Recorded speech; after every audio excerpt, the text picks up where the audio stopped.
Hello बच्चों, simplifying maths में आपका स्वागत है। हम लोग इंटीग्रेशन कर रहे हैं। देखो ये दो क्वेश्चन मैंने दिए हुए हैं।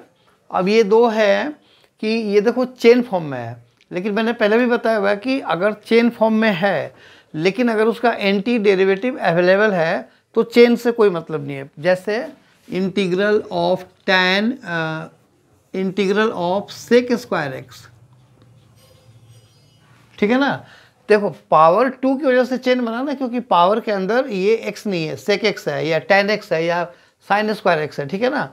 तो ये चेन तो बनाता है, लेकिन इसका एंटी डेरिवेटिव हमारे पास डायरेक्ट अवेलेबल है। कैसे कि derivative of tan x is equal to sec square x, therefore integral of sec square x, यानी कि किसी फंक्शन का tan का डेरिवेटिव अगर सेक स्क्वायर है ना, तो डेफिनेशन के अकॉर्डिंग सेक स्क्वायर एक्स का इंटीग्रल tan x होगा। तो sec square x d x equal to tan x।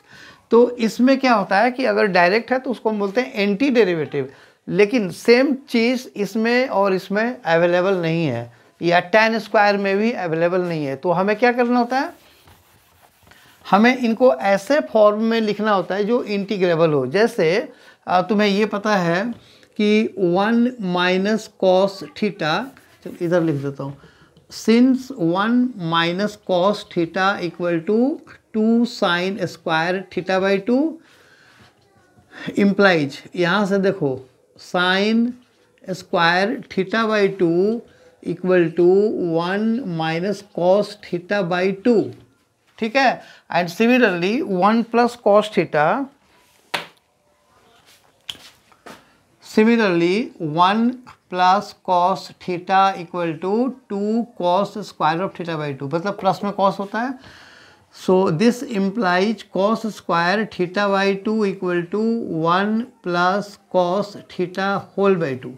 अब क्या ये देखो, ये हाफ एंगल फॉर्मूला है। तो अगर यहाँ पे थीटा है तो यहाँ पे ये देखो 1 plus cos of theta whole by 2, यहाँ पे ऐसे है, ठीक है ना। तो देखो यहाँ से हमने उसको किया।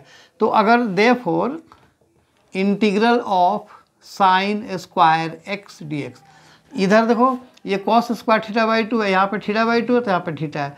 तो जो sine square x d x है, इसमें यही वाला तुम फॉर्मूला यूज करो, is equal to sine square x का 1 minus cos 2x by 2 d x, हो गया ना। यही वाला हाफ एंगल फॉर्मूला। देखो यहाँ पे x है तो यहाँ पे 2x है, यहाँ पे देखो थीटा है तो यहाँ पे ये थीटा बाई 2 है। Okay, so this is equal to 1 by 2 तो बाहर रहेगा, 1 का x हो गया और cos 2x का हो गया साइन 2x बाई 2 प्लस से, इसको खोल दो, x by 2 minus sine 2x by 4 plus से, बस हो गया। Second part,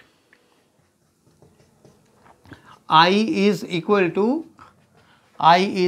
to integral of cos square x dx।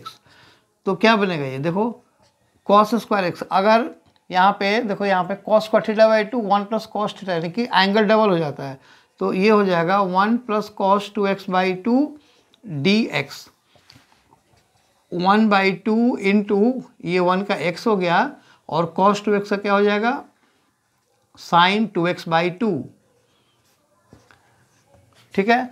तो ये हो जाएगा हमारा x बाई 2 और plus sine of 2x by 4 plus C. देखो इसमें माइनस आ गया क्योंकि यहाँ पे माइनस है और यहाँ पे प्लस हो गया, दैट्स इट, प्लस सी। तो ये इसका आंसर हो गया। आई होप वीडियो समझ में आया। अगर आए तो इसे लाइक करो, शेयर करो, सब्सक्राइब जरूर करना। Thank you.